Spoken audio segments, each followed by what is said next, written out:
Здравейте от Хаджи Димитър, един от старите зелени софийски квартали, вече свързани с метро.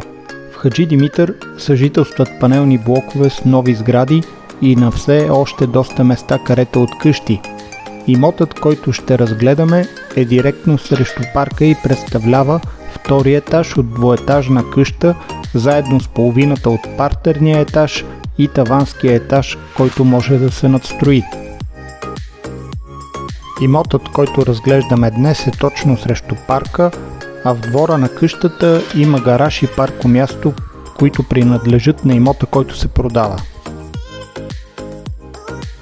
Застроената площ на имота е 95 квадратни метра чиста площ и още толкова, представляващи една втора от партера и една втора от таванския етаж, който може да се надстроява.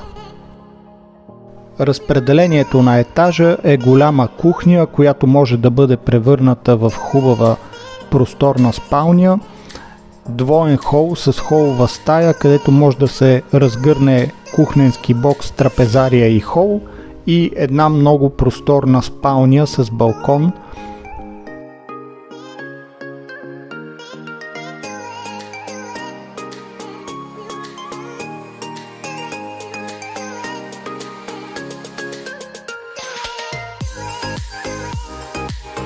Ако искате да разгледате имота, свържете се с мен на контактите под видеото и харесайте канала ми, ако искате повече такива видеа.